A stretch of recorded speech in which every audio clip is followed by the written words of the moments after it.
नमस्कार दोस्तों, स्वागत है एक बार फिर से आप सभी का आपके अपने YouTube channel science by Amit पे। साथियों, अपन लोग लास्ट टॉपिक में दैनिक जीवन में रसायन पढ़ रहे थे।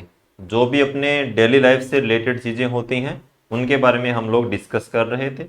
उनमें हमने वो जो अपना पीछे वाला जो चैप्टर था वो अपना कंप्लीट हो चुका था।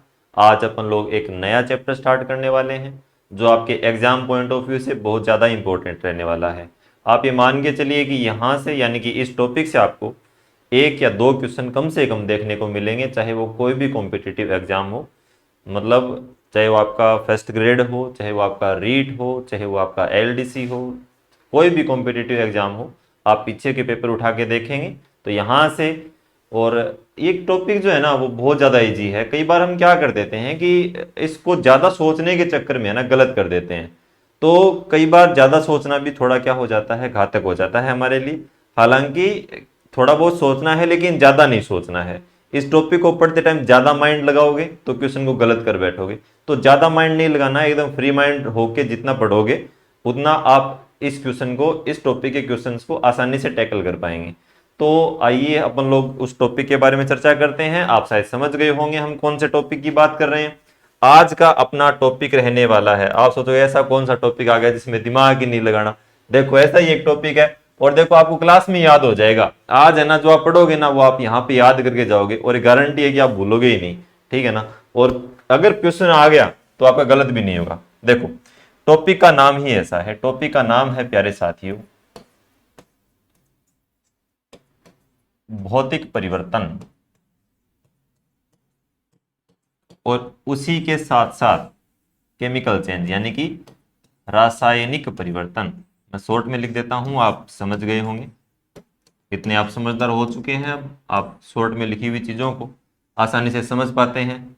जब आप इसको समझ सकते हैं, जब आप इसको समझ सकते हैं, ठीक है ना, तो आप कुछ भी समझ सकते हैं, है ना। काफी शॉर्टकट में चल रहे हैं आज आप, आजकल आप।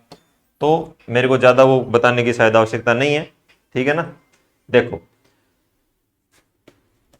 हाँ इसको भी काट देते हैं। देखो ये चीज क्या होती है, हम इसे समझते हैं पूरा का पूरा, कंप्लीटली इसके बारे में अपन लोग डिस्कस करते हैं। देखो क्या होता है, कोई भी परिवर्तन हो, चाहे वो भौतिक परिवर्तन हो चाहे वो रासायनिक परिवर्तन हो, तब सबसे पहले तो अपन लोगों को ये पता होना चाहिए कि ये चीजें होती क्या है और कोई भी चेंज जो होता है वो किस प्रकार से हो सकता है। मैं आपको बोलूं कि एक चीज है, कोई भी वस्तु है आपके पास, उसका पहले रंग सफेद था, अब उसका रंग क्या हो गया, लाल हो गया।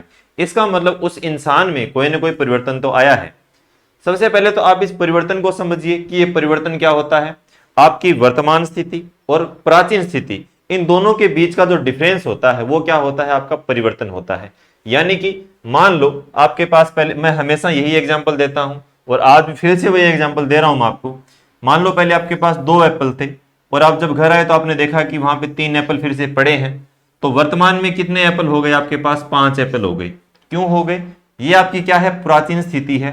ये आपकी क्या है, नवीन स्थिति है।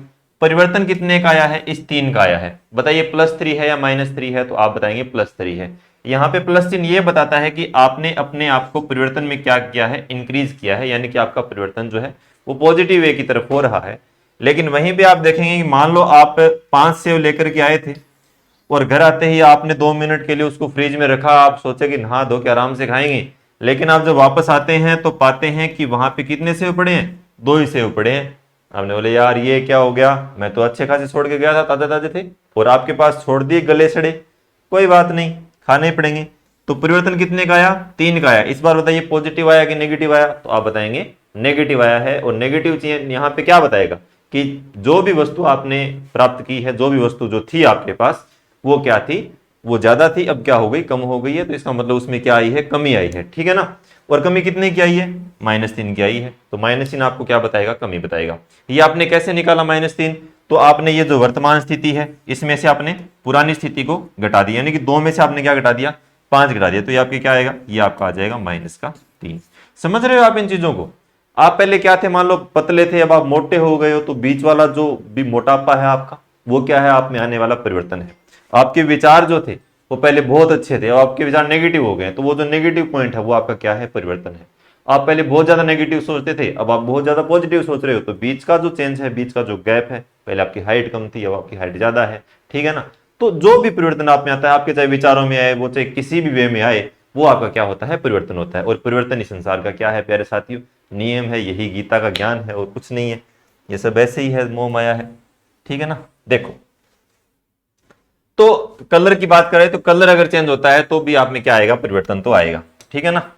मैं फिर यहां पे दूसरा लिखूं कि मान लो आपका टेम्परेचर, कोई भी पदार्थ है, उसका ताप बदल दो तो क्या उसमें परिवर्तन आएगा, आप बोलेंगे सर बिल्कुल आएगा। फिर मैं बात करूं कि अगर हम किसी पदार्थ की अवस्था चेंज कर दें तो क्या उसमें परिवर्तन आएगा, आप बोलेंगे बिल्कुल आएगा। अवस्था बदल दो, ताप बदल दो, मतलब आप कोई भी चीज में परिवर्तन करो तो उसमें चेंज तो आता ही आता है, ठीक है ना। अब देखो, मैं एक छोटा सा चार्ट बनाता हूं आपके लिए और वहां से आपका पूरा कॉन्सेप्ट जो है ना वो क्लियर हो जाएगा एकदम। देखो, बड़े ही प्यार से समझना है आपको इस चार्ट को। देखो, आपके पास मान लो कोई ठोस पदार्थ था, क्या था, कोई भी ठोस पदार्थ था।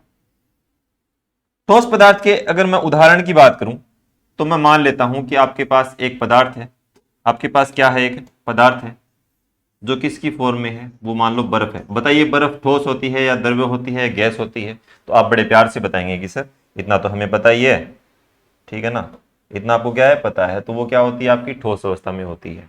फिर मैं यदि बात करूं कि पानी रे पानी तेरा रंग कैसा, यानी कि मैं यदि पानी की बात करूं, यानी कि मैं कोई ना कोई मैं लेना चाहता हूं यहाँ पे द्रव अवस्था, ठीक है ना। क्या लेना चाहता हूं मैं यहाँ पे, द्रव अवस्था लेना चाहता हूं। द्रव के रूप में मैंने क्या ले लिया, पानी ले लिया, तो आप बताएंगे पानी तो लिक्विड स्टेट में होता है, आप ले सकते हैं, बिल्कुल आपकी बात बिल्कुल सही है।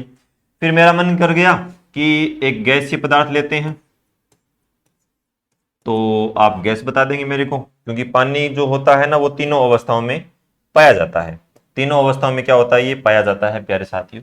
तो आप वाष्प ले सकते हैं, ठीक है ना। आप क्या ले सकते हैं, यहां पे मैं लिख रहा हूं वाष्प ले लो आप, ठीक है ना। क्लियर दिखाई दे रहा है ना आपको, हाँ ठीक है, दिखाई दे रहा है। ये ठोस है, ये द्रव है, ये क्या है प्यारे साथियों, गैस है। देखो, ये तीनों चीजें हैं। अब हम इनको क्या कर सकते हैं प्यारे साथियों, अब हम इनको आपस में चेंज कर सकते हैं। यानी कि आप बर्फ से क्या बना सकते हैं, पानी बना सकते हैं।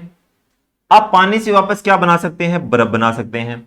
अब ये चिन्ह किसका है, ये शायद बताने की आवश्यकता नहीं है, क्योंकि मैंने केमिकल रिएक्शन वाले पार्ट में आपको उत्क्रमणीय अभिक्रिया के बारे में कंप्लीटली पढ़ाया है। अगर दिशा प्रतीक दिशा पूरी पढ़ाई है, अगर आपने वीडियो नहीं देखा है तो प्लीज पहले वो देखें, क्योंकि इतने में ये समझ में आने वाली है नहीं। पहले आप वो देख के आए, क्योंकि हम सारी चीजों को सीक्वेंस वाइज लेकर के चल रहे हैं, और आप भी यदि उसे उसी क्रम में याद करेंगे तो आपका ही बेनिफिट होना है। देखो, इसमें तेरा घाटा अपना कुछ नहीं जाता। देखो, हाँ, तो द्रव को क्या करेंगे, आप गैस में चेंज करेंगे, तो आप द्रव पानी को आप भाप में चेंज कर सकते हैं, भाप को वापस आप पानी में भी चेंज कर सकते हैं। इतनी बात आपके समझ में आ गई क्या? अगर आपकी इतनी बात समझ में आ गई तो आपकी ये मान लो कि आधी कहानी तो आपने कवर कर ली है। अब थोड़ा सा इसको मैं और आगे लेकर के चलूं तो देखो, आपने बर्फ को पानी में चेंज करने के लिए आपने क्या किया है प्यारे साथियों, आपने बर्फ को किस में चेंज किया है, पानी में। आपने इस बर्फ को क्या किया है, चेंज किया है। जब आप बर्फ को पानी में चेंज कर रहे थे, जब आप बर्फ को पानी में क्या कर रहे थे, चेंज कर रहे थे, तो आपने एक ऐसी कौन सी संक्रिया लगाई ताकि बर्फ जो है पानी में चेंज होगी। तो बर्फ, आप बोलेंगे सर बर्फ थी, बर्फ पिघल गई, यानी कि बर्फ को टेम्परेचर मिला होगा कहीं ना कहीं से, यानी कि उसको ताप मिला होगा कहीं ना कहीं से। तो इतनी बात अगर आप समझ गए तो आप यहां पे बिल्कुल प्यार से लिख देंगे कि सर हमने बर्फ को ताप दिया, हमने बर्फ को गर्म किया, बर्फ किस में चेंज हो गई, पानी में चेंज हो गई। फिर मैं बोलूं कि आप यहां पे एक बात और लिख रहे हो कि बर्फ को आप, सॉरी, पानी को आप बर्फ में भी चेंज तो कर रहे हो ना, तो आप क्या दोगे इसे? तो आप बड़े प्यार से बताएंगे कि सर अगर हम इसको दबा दें, यानी कि अगर हम इसको क्या दे दें, दाब दे दें, अगर हम इसको हिमांक दे दें, अगर हम इसको ठंडा कर दें, तो ये क्या हो जाएगी, वापस बर्फ में चेंज हो जाएगी। समझ रहे हो आप चीजों को? ठीक है, आगे चलिए, उधर चलते हैं। आपने फिर द्रव को क्या किया, भाप में चेंज किया, तो पानी का भाप में बनने के लिए क्या देंगे आप ताप ही देंगे। तो आप क्या देंगे, इसे भी ताप दिया आपने, तो ये किस में चेंज हो गई, भाप में चेंज हो गई। भाप को वापस पानी में चेंज किया तो आप वापस इसे क्या देंगे, दाब ही देंगे। इतना कॉन्सेप्ट क्लियर हुआ या नहीं हुआ? देखो आगे चलते हैं फिर। अब आपने क्या किया प्यारे साथियों, ये जो ठोस है इसे आप क्या बनाना चाह रहे हैं, द्रव बनाना चाह रहे हैं। तो किसी भी पदार्थ का पिघल जाना, किसी भी पदार्थ का पिघल जाना, तो पिघलना कैसे, ठोस होगा, वो द्रव अवस्था में आ जाएगा, उसे हम पिघलना ही तो बोलते हैं ना, कि एक कठोर पदार्थ था, अब वो प्राणी द्रव अवस्था में आ चुका है, मतलब वो पिघल गया है।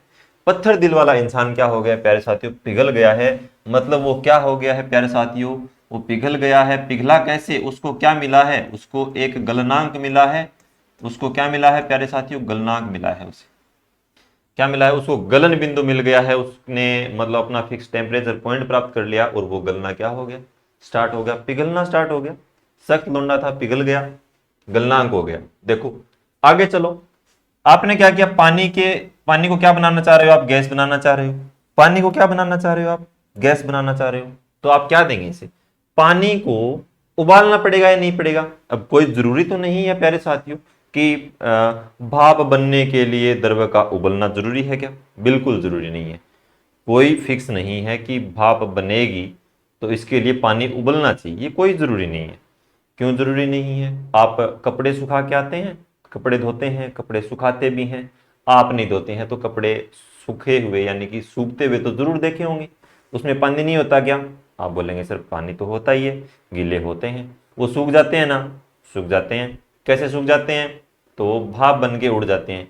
क्या वहां पे पानी उबला था क्या, आप नीचे कुछ जला के आए थे क्या उसके, बैंग नीचे थे, कोई बास्ते बाढ़ गया आगे बताओ, कौन बाढ़ गया नहीं। इंगो मतलब क्यों हो, एंगो मतलब ओ हो कि पानी ने भाप बनने वास्ते कोई उबलनो जरूरी कोनी होवे। समझ रहे होगे बात ने, देखो यानी कि पानी ने भाप बनने खातिर के कोनी है, उबलनो जरूरी कोनी है। समझ गया गई। देखो तो आप यहां पे क्या करेंगे, आप पानी को भाप में बनने वापस आप ताप ही दे रहे हैं, तो ये जो पॉइंट होगा ना, ये जो क्रिया होगी यानी कि पानी का भाप में बदलना, तो आप इसे क्या नाम देते हैं, आप इसे नाम देते हैं वाष्पीकरण। मैं यहां पे लिख देता हूं वाष्पीकरण। ठीक है, क्या नाम देंगे आप इसे नाम देंगे वाष्पीकरण। बिल्कुल आपको दिखाई दे रहा है। देखो अब इन दोनों के बीच में ना, इन दोनों के ठीक मध्य में, इन दोनों के ठीक बीच में यहां पर एक स्टेज ऐसी आती है प्यारे साथियों, एक स्टेज ऐसी आती है कि पानी जो है ना वो उबलना स्टार्ट होता है। एक पॉइंट ऐसा आएगा जहां पे पानी क्या करेगा, उबलना स्टार्ट करेगा। उबलना कहां से स्टार्ट करेगा, पहले द्रव में चेंज हुआ, द्रव में चेंज होने के बाद, मैं ऐसे ही बीच में लिख रहा हूं आपको समझाने के लिए, एक पॉइंट आपने सुना होगा कि एक ऐसा बिंदु जहां पर द्रव जो होता है वो उबलना स्टार्ट हो जाता है, उस पॉइंट को हम क्या बोलते हैं, तो उस पॉइंट को अपन लोग बोलते हैं क्वथनांक। दिखाई दे रहा है क्या आपको, क्वथनांक बोलते हैं। ठीक है ना, क्या बोलते हैं उसको, हम क्वथनांक बोलते हैं। समझ रहे हो चीजों को, ये क्या हो जाएगा, क्वथनांक हो जाएगा। इतनी चीज समझ में आ गई। क्वथनांक का मतलब होता है वह पॉइंट जहां पे द्रव उबलना स्टार्ट करता है। आप परिभाषा में ऐसे लिख लेना, मैं लिखवाऊंगा नहीं आपको, आप मैं जैसे बोल रहा हूं ना वैसे लिख लेना। एक ऐसा बिंदु जहां पर कोई भी द्रव है उबलना स्टार्ट कर देता है, क्या कहलाता है, क्वथनांक कहलाता है। वाष्पीकरण क्या हो जाएगा, वह पॉइंट जहां से भाप बनना स्टार्ट हो जाती है, किसकी, द्रव की। और जो गलनांक आप समझ गए, कोई भी ठोस पदार्थ जिस पॉइंट से यानी कि ताप के जिस बिंदु से पिघलना स्टार्ट हो जाता है, तो वो क्या हो जाएगा, उसका गलनांक हो जाएगा। समझ रहे हो चीजों को। देखो अब आप क्या कर रहे हो, वापस आपने क्या किया, इस गैस से क्या बनाया आपने, पानी रे पानी तेरा रंग कैसा, यानी कि आप द्रव पदार्थ बना रहे हो। ये तो एक एक एग्जाम्पल लिया मैंने आपके लिए, पानी भाप, ताकि आपको चीजें क्लियर हो। तो आप गैसीय अवस्था से उसको द्रव अवस्था में लाना चाह रहे हो फिर से, तो आप क्या करेंगे, तो आप क्या करेंगे प्यारे साथियों, तो आप इसको इकट्ठा करेंगे। भाई आपने ये देखा होगा कि जब आप पानी को गर्म करते हैं तो आप ऊपर प्लेट लगा देते हैं, उस प्लेट के ऊपर छोटी छोटी छोटी छोटी पानी की बूंदें एकत्रित हो जाती हैं। तो आप उस प्लेट को पकड़ के और उसको जब आप खड़ा करते हैं तो पानी की सारी बूंदें एकत्रित होकर के ऐसे झरने स्टार्ट हो जाती हैं, यानी कि पानी एक जगह इकट्ठा होकर के वापस पानी का रूप ले लेता है। तो वो चीज जो होती है ना, वो चीज होती है प्यारे साथियों संघनन। क्या होती है वो, संघनन होती है। मैं आपको घरेलू चीजें बता रहा हूं सारी की सारी, और यहां से क्वेश्चन भी आ जाएगा, आपको चीजें समझ में भी आ जाएंगी। और हमारा यही उद्देश्य है, जो डेली लाइफ की चीजें होती हैं, पूरी अपनी जो कंप्लीट साइंस होती है ना, वो वहीं से जुड़ी हुई होती है। तो आपको बस चीजों को कनेक्ट करके देखना है। संघनन क्या हो जाएगा, द्रव की छोटी छोटी बूंदों का एकत्रित होकर के वापस, सॉरी भाप की छोटी छोटी बूंदों का एकत्रित होकर के द्रव अवस्था में आ जाना, क्या कहलाता है, संघनन कहलाता है। फिर आपने क्या किया, इस द्रव को आपने क्या, किस में चेंज करना चाह रहे हो, आप ठोस अवस्था में चेंज करना चाह रहे हो, तो आपको क्या करना पड़ेगा। अब देखो ये जो क्रिया होती है ना, ये जो क्रिया होती है प्यारे साथियों, ये क्या कहलाएगी? द्रव्य क्या हो गया? जम गया। द्रव्य जम गया तो किस पॉइंट पे जमेगा? ये जम जाएगा प्यारे साथियों हिमांक। ठीक है, हिमीकरण इस क्रिया को बोल दोगे और पॉइंट जो होगा वो क्या हो जाएगा आपका? हिमांक हो जाएगा। तो हिमन बोल दो, हिमीकरण बोल दो, या पॉइंट को आप क्या बोल दोगे? हिमांक बोल दोगे। इतनी कहानी समझ में आई। फिर आपने एक चीज और सुनी है, और सुनी नहीं, आपने बहुत बार काम में भी ली है, कि किसी भी पदार्थ का यानी कि इस ठोस पदार्थ का, मैं यहां से चल रहा हूं, देखो किसी भी ठोस पदार्थ का, यहां से चलो, कलर क्यों नहीं सिलेक्ट हो रहा है? ये ले लो, चलो ये ले लो। हाँ, इस ठोस पदार्थ का और बिना द्रव अवस्था में चेंज हुए सीधे ही किस में बदल जाना? भाप में बदल जाना। समझ में आई चीज? यानी कि एक ऐसा ठोस पदार्थ था जिसने द्रव अवस्था प्राप्त नहीं की और डायरेक्ट किस में चेंज हो गया? गैसीय अवस्था में चेंज हो गया। इस अभिक्रिया को क्या बोलते हैं? तो इस अभिक्रिया को बोलते हैं प्यारे साथियों ऊर्ध्वपातन।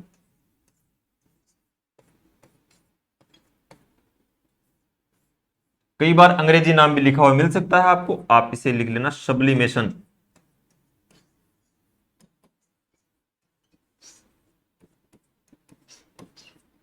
ठीक है ना, कई बार सब्लिमेशन भी दे देता है, तो आप थोड़ा याद रख लेना ये क्या है? सब्लिमेशन है। ऊर्ध्वपातन बोलते हैं, यानी कि एक ठोस पदार्थ का बिना द्रव अवस्था में सीधे ही कहां चले जाना? गैसीय अवस्था में चले जाना। क्या कहलाएगा? ऊर्ध्वपातन कहलाएगा। कुछ एक एग्जाम्पल आप इसके आगे लिख लेना, यहीं पे लिख लेना। इसके कुछ एक उदाहरण है, मैं कहां लिखूं? चलो यहां पे लिख देता हूं ऊपर, है ना, यहीं लिख लेना। थोड़ा साइड में आप थोड़ा अच्छे से लिख लेना, ये थोड़ा शायद अच्छा नहीं बना होगा। देखो कलर को क्या हो गया आज? चलो इसी से लिख लो। जैसे कपूर होता है ना, ठीक है, जैसे नौसादर,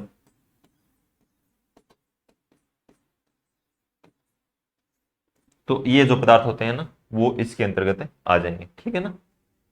अब देखो एक चीज आपने शायद नहीं सुनी है, या नहीं सुनी, सुनी है तो बहुत अच्छी बात है। अगर जब ये ठोस से इसमें जा सकता है, तो क्या ये गैस से इसमें नहीं आ सकता? बोलेंगे तो हमने सोचा ही नहीं। सोचो तो, गैस से वापस कहां लाना है? ठोस में लाना है। सवाल करने चाहिए ना कि क्या ऐसा हो सकता है? बिल्कुल हो सकता है, क्यों नहीं हो सकता? तो इस अभिक्रिया को हम ऊर्ध्वपातन नहीं बोलेंगे? ना ना, ऊर्ध्वपातन तो नहीं बोलेंगे। क्या बोलेंगे? इस अभिक्रिया को बोलेंगे प्यारे साथियों एब्लिमेशन।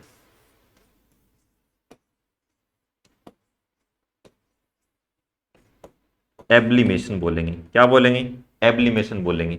इस अभिक्रिया को आप रिवर्स सब्लिमेशन भी बोल सकते हो, क्योंकि सब्लिमेशन का उल्टा यानी कि रिवर्स सब्लिमेशन। प्रयोगशालाओं में इसे होरफ्रोस्ट भी बोलते हैं, इतना अपने काम का नहीं है। आप एक ये नाम याद रख लो तो ही बहुत है। और इसका एक अगर मैं आपको एग्जांपल दूं, तो आप देखेंगे ना, जब हम अग्निशमन यंत्र काम में लेते हैं, तो अग्निशमन यंत्र जो होता है उसके अंदर से क्या निकलती है प्यारे साथियों? CO2 गैस निकलती है। वो जो CO2 गैस होती है, वो जब बाहर आती है तब तो वो गैसीय अवस्था में होती है, लेकिन वो जहां पे जम जाती है तो वो कौन सी अवस्था में जमती है? वो ठोस अवस्था में होती है। जो हम बोलते हैं ना ठोस CO2, जिसे हम बोलते हैं ना ठोस CO2, शुष्क बर्फ, ड्राई आइस जिसे आप बोलते हो, उसका वहां पे निर्माण हो जाता है। समझ रहे हो आप चीजों को? जब बाहर आती है तो वो झाग की अवस्था में होती है। जब गैस बाहर आती है कौन सी अवस्था में? झाग की फॉर्म में आती है। आपने स्नोफॉल देखा होगा ना, बर्फ गिरते हुए, तो उसके ना छोटे छोटे झाग से होते हैं। ऐसे नहीं होता कि बर्फ के गोले नहीं आते हैं। बर्फ के गोले आए तो टाट में सुराग निकल जाए। टाट में सुराग नहीं निकालना है आपको। जो जैसे यूं मान के चलो आपकी जैसे सर्फ का कोई ढेर है, सर्फ का गोल है, उसके ऊपर बहुत सारे झाग आते हैं। वो झाग का इतना बड़ा गोला भी अगर मैं आपकी तरफ फेंक के मारूं ना, तो आपको कुछ नहीं होगा।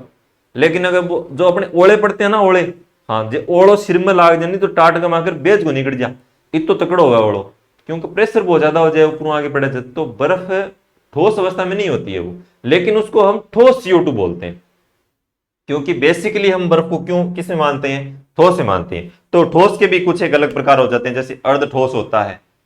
जैसे क्या होता है? अर्ध ठोस। जैसे गोबर होता है ना, अपना गोबर जो होता है वो अर्ध ठोस की श्रेणी में आता है। कांच जो होता है वो एक अतिशीति द्रव की श्रेणी में आता है, वो भी एक प्रकार का अर्ध ठोस ही होता है। तो वो सारी चीजें अलग हैं, वो हम आगे और पढ़ लेंगे, थोड़ा क्लियर कर लेंगे उन चीजों को। लेकिन यहां पे आप ये देखो कि ये जो एब्लिमेशन है ना, इसका जो प्रकार आप लिखना ठोस CO2 लिख लेना है। क्या लिखोगे आप लिख लेना यहाँ पे इसका एक एग्जाम्पल लिख लेना, ठोस CO2। और ठोस CO2 कहां काम आती है, तो आपको पता ही है कि अग्निशमन यंत्रों के अंदर इसका बहुत ज्यादा उपयोग होता है। और अग्निशमन यंत्र कौन सी गैस होती है, तो आपको पता ही है उसमें CO2 गैस होती है, आग बुझाने के लिए ये कार्य करती है। अग्निशमन यंत्र तो आपको शायद याद हो ही गया होगा। तो इसके बारे में इसका आप स्क्रीनशॉट लें और इसको अपनी कॉपी में एज इट इज मतलब ऐसा का ऐसा ही आप इसको उतार लें, ताकि आपको सब चीजें समझ में आ जाए। ठीक है, तो आपने इसका स्क्रीनशॉट ले लिया होगा।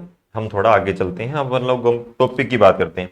इतनी कहानी समझ में आ गई ना आपकी। अब देखो यहीं से आपको मैं बता देता हूं, कहीं पे भी आपको एक तो गलनांक नाम दिखाई दे, कहीं पे भी गलनांक, कहीं पे भी क्वथनांक, कहीं पे भी वाष्पीकरण, कहीं पे भी संघनन और कहीं पे भी हिमांक, इन नामों में से इन 5 नामों सॉरी ये छठा उद्रोपातन और ये एब्लिमेशन। एब्लिमेशन तो आपको बहुत कोई रेयर केस में मिलेगा, नहीं मिलेगा, लेकिन आप ये 5-6 नाम है ना, इन नामों में से कोई भी नाम आपको दिखाई दे, समझ लेना वहां पे भौतिक परिवर्तन है।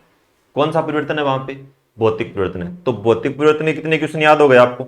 देखो भौतिक अवस्था ही तो है ना, आप इसको इसमें चेंज कर रहे हो, वापस इसको इसमें चेंज कर रहे हो, तो मतलब कौन सा परिवर्तन है, भौतिक परिवर्तन है। तो थोड़ा सा भौतिक परिवर्तन का यदि मैं आपको कॉन्सेप्ट बताऊं कि भौतिक परिवर्तन चीज क्या है, भौतिक परिवर्तन बीमारी क्या है।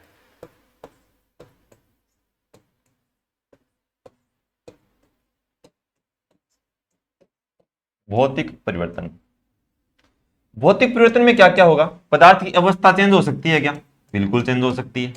कोई पदार्थ ठोस से अवस्था में जाएगा, ठोस से द्रव में जाएगा, द्रव से वापस ठोस में आ जाएगा। उसका ताप चेंज हो सकता है क्या, बिल्कुल हो सकता है। ताप चेंज हो सकता है क्या, बिल्कुल हो सकता है। ठीक है, कलर चेंज हो सकता है क्या, बिल्कुल चेंज हो सकता है। अब वापस भी उसको कर सकते हैं, कलर उसमें से निकाल सकते हैं। तो इस प्रकार से कुछ चीजें क्लियर हो जाती हैं। एक चीज जो आपको ध्यान रखनी है, ये जो आपका परिवर्तन है ना, ये आपका उत्क्रमणीय प्रकार का परिवर्तन है। किस प्रकार का परिवर्तन है, ये उत्क्रमणीय प्रकार का परिवर्तन है, यानी कि आप चीजों को वापस मूल अवस्था में ला सकते हैं।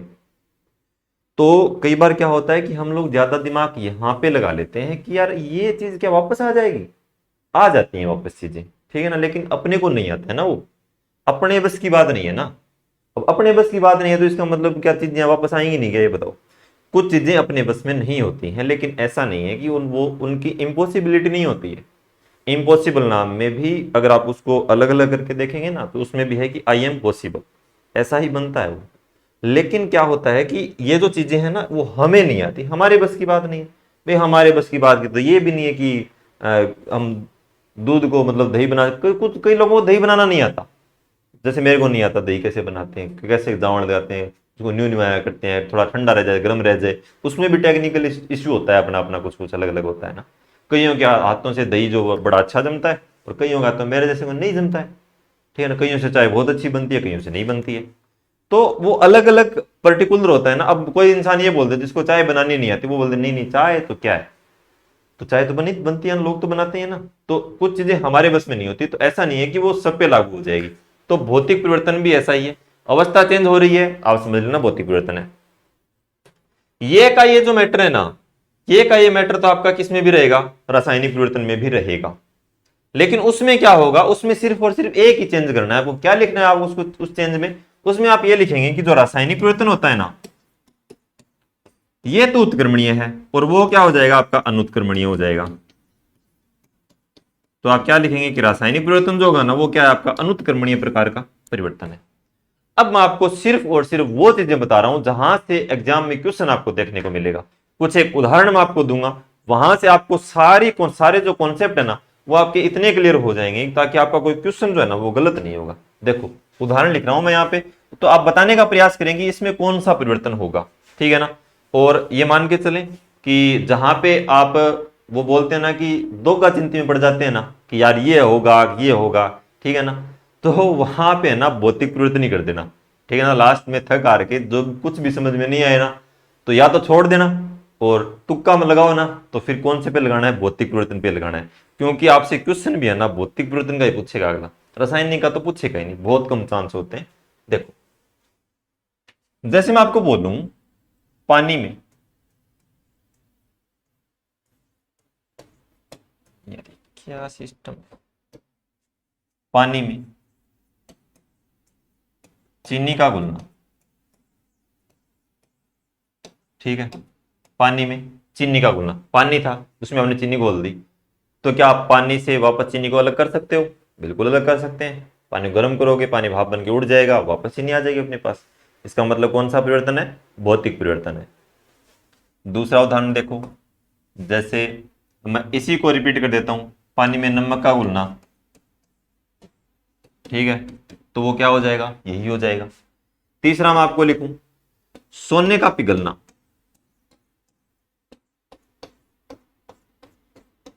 तो अगर आपको कुछ भी नहीं पता है तो ये पिघलना, पिघलना किस में आएगा? गलनांक में आएगा। गलने को ही तो बोलते हैं ना पिघलना। सख्त लोंडा था, पिघल गया, मतलब भौतिक परिवर्तन है। वापस उत्क्रमणीय भी हो सकता है, वापस सख्त भी हो सकता है, ठीक है ना। तो आप इन चीजों का ख्याल रखें, जो पिघल सकता है ना वो ठोस भी वापस आगे जाके बन सकता है। ओके, देखो आगे चलो, लोहे का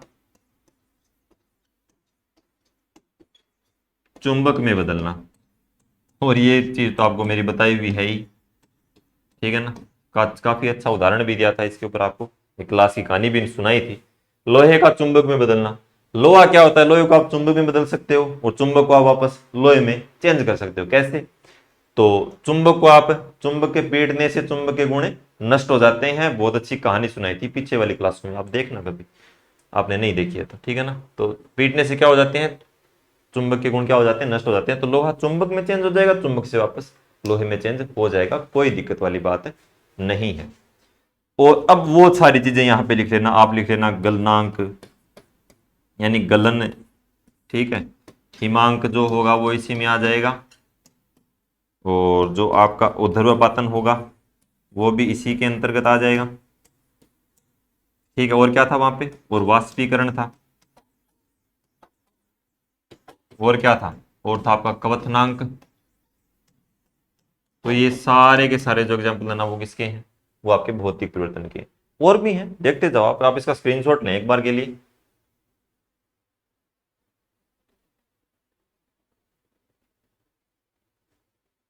ले लिया? देखो, जैसे मैं यहां पे लिखूं बल्ब का जलना, आप देखो यहां पे ना, यहां पे बत्ती गुल होगी, बताओ कौन सा परिवर्तन है बल्ब का जलना? सोचो देखें। अब बल्ब जल गया, बल्ब क्या हो गया? जल गया। यार बल्ब जल गया, फ्यूज तो उड़ गया होगा उसका। तो बल्ब का फ्यूज ही तो उड़ा है। बल्ब ऐसा तो नहीं कि CFL बन गया, बल्ब CFL बन गया क्या? बल्ब तो बल्ब है ना भाई, बल्ब तो अभी भी बल्ब ही है ना, वो कुछ किसी में चेंज तो नहीं आया ना उसमें। तो आप बोले हाँ है तो बल्ब भी, ऐसा तो नहीं है ना कि बल्ब रातों रात ट्यूबलाइट बन गया, ट्यूबलाइट तो नहीं बना।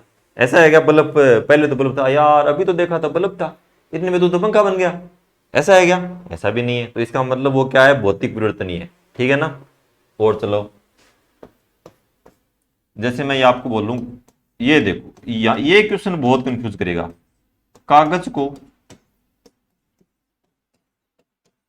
काट कर छोटे छोटे टुकड़ों में, इतना काट दो कि उसके छोटे छोटे छोटे छोटे टुकड़े बन जाए, इतने टुकड़े कर दो, इतने टुकड़े कर दो, टुकड़ों में काट कर वो वापस कागज ही ना बन पाए, है ना। काट ना लिख दो, सीधा ही काट कर, तो क्या ही लिखोगे ना, काटना। बताओ कौन सा परिवर्तन है? आप बोलेंगे सर कागज था, जैसे मान लो आपके पास 10 का नोट था, आपने उसको काट दिया, काट दिया तो अब वो नोट तो चलेगा नहीं, तो सर ये तो रासायनिक परिवर्तन हो गया ना, क्या वापस नोट बन जाएगा क्या? तो ये प्यारे साथियों भौतिक परिवर्तन ही होता है, ठीक है ना। कागज था, छोटे छोटे टुकड़ों में काटा आपने, अभी भी वो कागज ही है, अभी भी वो क्या है? कागज है। फर्क इतना है कि तब पूरा था, अब क्या है? टुकड़े हैं। तो आप बोलोगे सर क्या वो जुड़ जाएंगे? अपने बस की बात नहीं है, अपने बस की बात है नहीं है, लेकिन लोग जोड़ लेते हैं। अपने जो रफ रजिस्टर थे ना, हम जब छोटे थे बेचते थे ना, वापस उसके रजिस्टर ही बन के आते थे, तो वो तो लिखा हुआ भी होता था, उसके ऊपर वो ही स्याही होती थी, उसके बाद में रफ बन जाते थे। तो प्यारे साथियों ये जो है ना, ये भी क्या है? भौतिक परिवर्तन ही है, ठीक है भाई, भौतिक परिवर्तन मान लो। अब यहां पे दिमाग नहीं लगाना आपको, वापस कागज के टुकड़ों को जोड़ने मत बैठ जाना वरना जुड़ेगा नहीं। देखो और बताओ भी कोई आपके ध्यान में आ रहा है तो। चलो ये देखो, ये एग्जांपल देखो आप, कांच को पीस कर बुरादा तैयार करना। कांच को पीस लिया आपने, कांच को पीस लिया, बारीक पीस लिया एकदम से ऐसे, और क्या बना दिया आपने, बुरादा बना दिया। पहले छोटे थे ना, तो वो आजकल तो है ना जब पतंगबाजी करते हैं ना तो वो चरखी आने लग गई बनी बनाई चाइनीज मांझे वाली। हमारे टाइम में नहीं होती थी। हम लोग क्या करते थे घर पे है ना, वो वही बोलते थे ना कि आज जो तागो सुनता वहां पकड़ गए, तो तागन सूंतता में तो बेन तागन जब वो मांझो लगाता नहीं भी मतलब बेन जो सूंतता तो बेम के गणनो पड़तो, बेम कांच गणनो पड़तो। कांच ने पीस गेर घरे को नहीं होता ना ज्यादा कार्रवाई होगी करती सगड़ी सगड़ी। तो जब भी कांच ने पीस पास कर बम गेर गेर फिर बिन बढ़िया सो तैयार करके मान दो फिर यहाँ बाजन देता पतंगा दे दे मार। देखो कांच को पीसकर क्या बनाना, बुरादा बनाना। अब बताओ आपने काम की बात की है, आपने काम की बात आ है कि यो जो को है नहीं वो बताओ भौतिक है कि रासायनिक है। तो अब तक जितने अपने पढ़े हैं वो क्या पढ़े हैं, भौतिक पढ़े हैं। तो ये किस में आ जाएगा, ये भी भौतिक में ही आएगा। अभी तक रासायनिक स्टार्ट ही नहीं किए हैं, ये भी किस में आएगा, भौतिक में ही आएगा। तो ये भी कौन सा परिवर्तन है आपका, भौतिक परिवर्तन है। क्योंकि आपका कांच का पिसा है, अभी भी वो कण किसके हैं, अभी भी वो कण कांच के ही हैं, उसमें कोई चेंज नहीं आया है। चेंज बस उसकी अवस्था में आया है, पहले वो ठोस सॉरी वो पूरा बनावटी अवस्था में था, अभी भी वो मतलब छोटे छोटे टुकड़ों में डिवाइड हो गया। तो अब विभिन्न तरीकों से हमारे पास नहीं है, मैंने पहले ही बताया था हमारे पास ऐसा कोई तरीका नहीं है, लेकिन जिनके पास है वो लोग ऐसे बनाते हैं। तो ये चीजें हैं, ठीक है।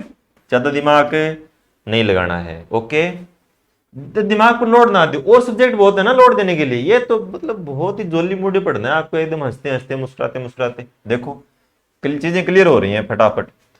और मैं आपको इसका अच्छा उदाहरण क्या बताऊं, आप बताओ एक दो उदाहरण देखें, आपको कोई याद आ रहा है तो देखो, मैं बताता हूं आपको फिर वरना। ये देखो, और आप यहां पे तो ना मेरी मतलब पूरी ये कहने वाला हो कि सर अब इस बार तो है ना आप ऐसे झूठ बोल रहे हो। दूध का जमना, बताओ देखें कौन सा परिवर्तन है, दूध का जमना। तो आप बोले सर दूध जम गया, आप तो ये तो रासायनिक परिवर्तन है, मानने की नहीं, इस बार तो आपसे कुछ भी कर लो ये तो मानने को तैयार है ही नहीं। मनाऊंगा मैं आपको, देखो कैसे नहीं मानोगे, ऐसे नहीं मानोगे ना। मैं बोल रहा हूं ये भौतिक परिवर्तन है, बताओ क्या करोगे आप। ये कौन सा परिवर्तन है, दूध का जमना। मैं बोल रहा हूं कि भौतिक परिवर्तन है, आप बोलोगे सर इस बार तो आप झूठ ही बोल रहे हो, बना रहे हो। मैं बोला नहीं बना रहा। मैं इसके समकक्ष आपको एक उदाहरण दूंगा ना, आप खुद बोल पड़ोगे कैसे। मैं बोल रहा हूं कि पानी का जमना, मैं बोल रहा हूं क्या, पानी का जमना। बताओ कौन सा परिवर्तन है। तो बोले सर पानी है, पानी को हमने फ्रिज में रखा, पानी को जमा लिया, पानी की क्या बन गई, बर्फ बन गई, और पानी क्या हो गया, जम गया। इधर क्या हो गया, दूध था, दूध को आपने फ्रिज में रखा, फ्रिज में रखने से दूध जम गया।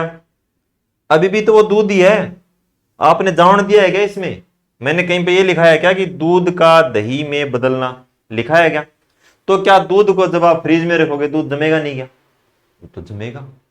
दूध जमेगा तो दूध का जमना कौन सा परिवर्तन है, भौतिक परिवर्तन है। लेकिन दूध का दही में बदलना कौन सा परिवर्तन है, तब आप बताओगे कौन सा परिवर्तन है, रासायनिक परिवर्तन है। छोटी छोटी चीजें होती हैं, तो आपने थोड़ा सा दिमाग लगाया ना, थोड़ा सा भी अगर आप इसके बारे में सोचेंगे तो आप इसको क्या करेंगे, भौतिक परिवर्तन ही है ये क्या है, भौतिक है। क्योंकि जब ये भौतिक है तो ये क्या है, भौतिक है। फ्रिज में रखोगे नहीं जमेगा क्या दूध, ये बताओ आप, जमेगा ना। तो दूध का फ्रिज में रखा, फ्रिज में रखे जमा लिया आपने, पानी को आपने कहां रखा, फ्रिज में रखा, पानी भी क्या हो गया, जम गया। तो इसका मतलब दोनों किस में आ गए, भौतिक परिवर्तन में आ गए। जब तक क्लियरली लिखा हुआ न हो कि दूध से दही का बनना, आप दही से वापस दूध नहीं बना सकते, लेकिन आप दूध की बर्फ है तो वापस पिघला के उसका दूध बना लोगे। कई बार थैली लाते हैं ना हम दूध वाली, तो उसमें दही दूध जमा हुआ होता है कि फिर उसका इंतजार करते हैं कि यार ठीक है थोड़ा पिघल जाता है उसके बाद चाय बनाएंगे। तो वही चीज है यहां पे। चलो थोड़ा और देखें आपका दिमाग कहां तक जाता है भौतिक परिवर्तन के अंदर। ये बताओ कौन सा परिवर्तन है, लकड़ी को पीस कर बुरादा तैयार करना। आपके पास लकड़ी थी, आपने उसको पूरा पीस दिया एकदम बारीक, बताओ कौन सा परिवर्तन है? आप बताएंगे लकड़ी थी, बुरादा बारीक था, बारीक हो गया, तो इसका मतलब अभी भी वो जो बुरादा है ना वो किसका है? वो बुरादा लकड़ी का ही तो है। तो इसका मतलब वो कौन सा परिवर्तन है? भौतिक परिवर्तन है। तो आप उसको वापस जोड़ करके लकड़ी बना सकते हो। ठीक बात है। फिर मैं आपके सामने, आप इसका स्क्रीनशॉट ले लें, क्या पता फिर वो डिलीट भी हो जाए, कोई इश्यू हो जाए, ठीक है ना। उस दिन हो गई थी ना वो, देखो यहीं पे लिख लेते हैं, दिखाई तो आपको दे ही रहा होगा ना, दिख रहा है ना आपको? हाँ ठीक है। और क्या बताऊं मैं आपको इसके बारे में? हाँ एक देखो आप, ये पेड़ को काटना, बताइए आप देखें कितने इंटेलिजेंट हो आप। पेड़ को काट दिया आपने, बताओ भौतिक है कि रासायनिक है? ये भी प्यारे साथियों आपका भौतिक परिवर्तन ही है। आप मानेंगे नहीं, मेरे को पता है आपका मन करेगा कि नहीं यार, भौतिक, पेड़ को काट दिया आपने, अब तो पेड़ क्या वापस लग जाएगा क्या? पेड़ तो पेड़ है, पेड़ को जब आपने काटा तो पेड़ क्या दूसरी अवस्था में आया क्या? तो पेड़, पेड़ पे भी लकड़ी थी, अभी भी क्या है, वो लकड़ियां ही तो हैं। तो इसका मतलब वो भौतिक अवस्था में उसकी चेंज आया है, उसकी रासायनिक अवस्था में कोई परिवर्तन नहीं आया है। हाँ, अगर पेड़ से पत्ता गिरता है वो आपका रासायनिक परिवर्तन में चला जाए, क्योंकि वहां पे बहुत सारे हार्मोन डिक्रीज होते हैं। आप पत्ते को वापस उसी जगह पे चिपका नहीं सकते। आपके पास ऐसी कोई टेक्निक नहीं है कि पेड़ से पत्ता गिर गया आप उसको वहां पे वापस चिपका दो। तो पेड़ से पत्ता अलग होना वो एक अलग चीज है, लेकिन आपको पेड़ काट रहे हो ना, ये आपका क्या है? भौतिक परिवर्तन है। ठीक है ना। तो मेरे ध्यान में जितने एग्जाम्पल थे मैंने आपको बताने का पूरा प्रयास किया है। देखो यहां से चले थे हम इसमें, पानी का चीनी में घुलना, सोने का पिघलना, एक मोम का पिघलना लिख लो आप। क्या लिखेंगे आप? एक आप मोम का पिघलना लिख लो इसमें। वैसे तो मोमबत्ती का जलना है ना, वो भौतिक भी होता है और रासायनिक भी होता है, लेकिन अगर मोम पिघल जाए तो वो किस में आ जाएगा? इसमें आ जाएगा, क्योंकि अपनी जो बुक्स हैं आरबीएससी एनसीईआरटी की, उसमें क्लियरली लिख रखा है कि मोम का जलना, सॉरी मोमबत्ती का जलना जो होता है वो भौतिक में भी आएगा और रासायनिक में भी आएगा। क्योंकि कुछ ना कुछ जो थोड़ा बहुत जो मोम होता है ना वो साइड में गिरता रहता है, तो थोड़ा सा मोम लास्ट में बच जाता है, इस वजह से ऐसा मान लेते हैं। ठीक है ना। बाकी अगर मोमबत्ती अच्छी क्वालिटी की हो तो बचने के चांसेस कम रहते हैं। लेकिन आप यहाँ पे मेरे अकॉर्डिंग आप ये लिखें कि मोम का जो पिघलना है ना वो कौन सा परिवर्तन? आपका भौतिक परिवर्तन है। और बहुत सारे उदाहरण होते हैं, जैसे कपड़े हैं, कपड़ा कोई फट गया है कहीं से तो आप उसको वापस भी एडजस्ट कर सकते हो, तो वो भी आपका क्या है? भौतिक परिवर्तन ही है। ठीक है। अगर आपको मान ली किसी ने गाल पे थप्पड़ लगा दिया, एक बार के लिए लाल हो गया लेकिन वापस फिर से क्या हो गया? ठीक हो गया, वो भी आपका भौतिक परिवर्तन ही है। ठीक है ना। तो आपको इन चीजों के बारे में, चीजों से सीख लेनी है आपको, यार यहाँ पे कौन सा परिवर्तन हो रहा है। और आपके मन में कोई सवाल आए तो आप नीचे अपना कमेंट बॉक्स आपके लिए तैयार है, वहां पे आप लिखें, ताकि हमें भी पता चले कि यार ये तो हमने सोचा ही नहीं। ठीक है ना। क्योंकि हम परिपूर्ण तो है ही नहीं, आपको बताइए। तो ये चीज हो गई आपकी। अब मैं थोड़े से एक उदाहरण आपको किसके बता देता हूं? रासायनिक परिवर्तन के। और अपन लोग अपने चैप्टर को क्या करते हैं? समाप्ति की तौर पे समाप्ति की ओर ले चलते हैं, रासायनिक परिवर्तन। और आपको ये चीज बता दी मैंने कि ये जो होता है ना वो आपका कैसा परिवर्तन होता है? ये आपका अनुत्क्रमणीय प्रकार का परिवर्तन होता है। मेन चीज जो है वो आपको यही याद रखनी है इसमें। ठीक है ना। आप अभिकारक से उत्पाद उत्क्रमणीय, कर्मणीय, उत्क्रमणीय, क्रमणीय।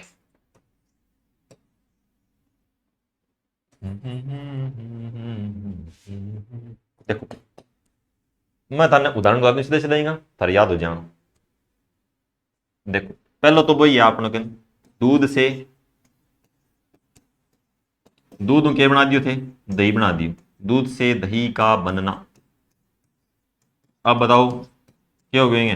दूध और दही बन गयो, बताओ दही पासो दूध बन जाती है? कौन बना है? कदे कौन बना? ठीक है ना। दूध से दही बन गया, वापस दही से दूध आप नहीं बना सकते, इसका मतलब कौन सा परिवर्तन है? आपका रासायनिक परिवर्तन है। आप मेरे को ये बताइए कि लोहे पे जंग लगना कौन सा परिवर्तन है? तो आप बताएंगे कि ये भी कैसा परिवर्तन है? रासायनिक परिवर्तन है। आप जंग से वापस लोहा नहीं बना सकते। जंग लगने पे लोहे के भार में क्या हो जाती है प्यारे साथियों? वृद्धि हो जाती है। ये आपका एक प्रकार का संक्षारण का उदाहरण है। संक्षारण की जो अभिक्रिया है वो भाप की उपस्थिति में और ऑक्सीजन की उपस्थिति में लोहा जो होता है वो कर लेता है। इस प्रकार की अभिक्रिया से लोहे के ऊपर जंग लग जाता है, और जंग लगने से लोहे के भार में क्या हो जाती है? आप बताएंगे लोह सर मोटा हो जाता है, इसका मतलब उसके भार में हो जाएगी वृद्धि। क्या हो जाएगी? वृद्धि हो जाएगी। देखो आगे चलो, आगे भी नहीं पीछे। देखो लोहे पे जंग लगना हो गया। और मैं आपको क्या बताऊं इसके बारे में, जैसे देखो मैं बता देता हूं, लकड़ी का जलना, लकड़ी का जलना, लकड़ी का घोड़ा। देखो लकड़ी का जलना, लकड़ी जल जाएगी, राख बन जाएगी, तो वो कौन सा परिवर्तन हो जाएगा, आप राख से वापस लकड़ी नहीं बना सकते। यहाँ पे थोड़ी मैं और लिख देता हूं, जैसे मानो भोजन का पाचन, भोजन था, पच गया, भोजन क्या हो गया, पच गया ना। अब पचे हुए भोजन से क्या आप रोटी बना सकते हो क्या वापस, नहीं बना सकते ना। तो हाँ, तो आप वापस उससे रोटी नहीं बनेगी, ट्राई भी ठीक है। भोजन का जो पाचन है ना, पचना, पाचन लिख लो, पचना लिख लो, एक ही बात है, आपकी मर्जी। तो ये भी कौन सा परिवर्तन है, भौतिक सॉरी रासायनिक परिवर्तन है रे। और चलो भी कोई, जैसे मोमबत्ती का जलना, ये लो, उसमें पिघलना लिखा था और इसमें जलना लिखा, अगर दोनों ऑप्शन में हो तो आपको मैंने बता ही दिया दोनों करने, मोमबत्ती का जलना। ठीक, और आपके कोई ध्यान में आ रहा है तो बताओ, कागज का जलना लिख लो, मतलब जहां पे भी नुकसान होगा। और लिख लो श्वसन, रासायनिक परिवर्तन है ना, ऑक्सीजन जाती है, CO2 आती है। किण्वन, कौन सी अभिक्रिया हो जाएगी, ये रासायनिक परिवर्तन होता है। संक्षारण, जंग लग गया, रासायनिक परिवर्तन है। तो ये छोटे छोटे कुछ उदाहरण हैं, मेरे हिसाब से ये चीजें जो हैं वो आपकी क्लियर हो गई होंगी। और आपके ध्यान में भी यदि कोई उदाहरण आता है तो आप हमें अवगत कराएं, ताकि मैं यहाँ पे लिख पाऊँ। आप कमेंट बॉक्स में बता देना, क्योंकि मेरे हिसाब से मैंने काफ़ी एक एग्जाम्पल आपको दे दिए हैं, तो आपको चीज़ें जो है ना वो क्लियर हो गई होंगी। तो मेरे हिसाब से इसमें कुछ बचा है नहीं और, ठीक है ना। हाँ देखो, तो ये जो है ना वो टॉपिक मेरी तरफ से आपका कंप्लीट है। यहाँ से आपको उदाहरण जो होते हैं ना वो आपको देखने को मिल जाएंगे, ठीक है ना। तो आप पढ़ते रहें, और जो टेस्ट सीरीज है वो आपको आज नहीं तो कल है ना, कल आपको शायद देखने को मिल जाएगी। और एप्लीकेशन का नाम जो है ना वो मैंने आपको बता दिया है, और आपको याद नहीं है तो एक बार के लिए लास्ट में 2 मिनट लगेंगे, मैं आपको वो भी बता देता हूँ। एप्लीकेशन का नाम है प्यारे साथी, वैसे तो नीचे जो है ना अपने क्लास के नीचे पट्टी चल ही रही है, तो फिर भी आपको थोड़ी सी जानकारी मैं आपको दे दूं। DK education by Dinesh Kashyap, ये अपने एप्लीकेशन का नाम है प्यारे साथियों। साथ में सर हैं, दिनेश कश्यप सर हैं, ठीक है ना।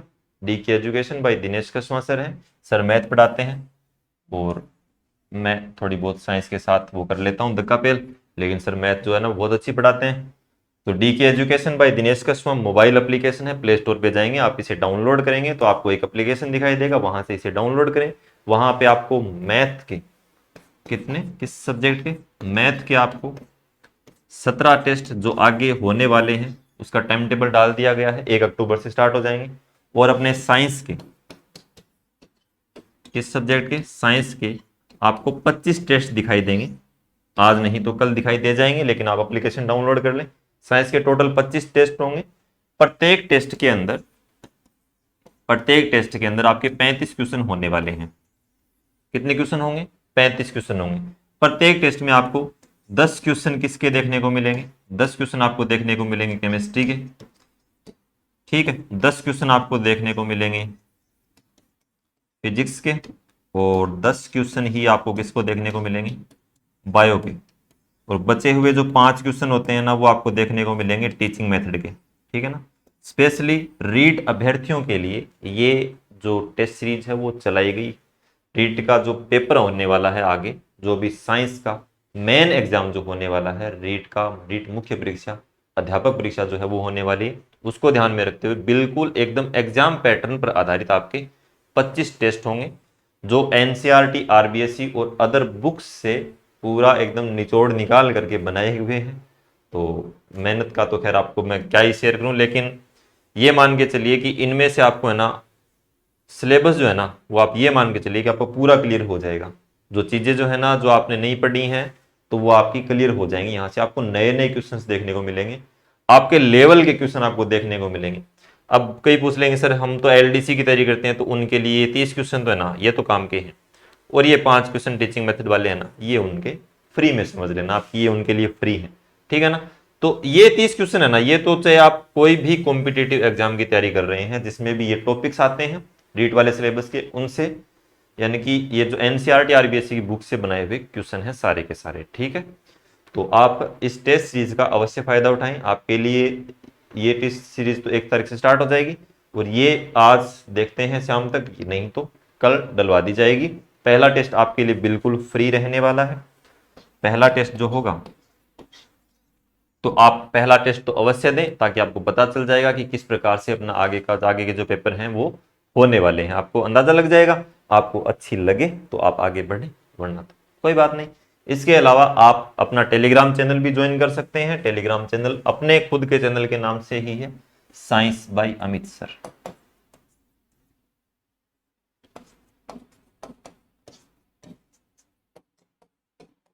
इस नाम से अपना टेलीग्राम चैनल भी है, तो वहां पे जीके के और साइंस के जो वीडियो के जो नोटिफिकेशंस होते हैं वो मैं डाल देता हूँ, ठीक है ना। तो प्यारे साथियों, आपका ज़्यादा समय न लेते हुए, आज क्लास थोड़ी बड़ी होगी, लेकिन आपको आज की क्लास में चीज़ें बहुत सारी क्लियर हुई होंगी।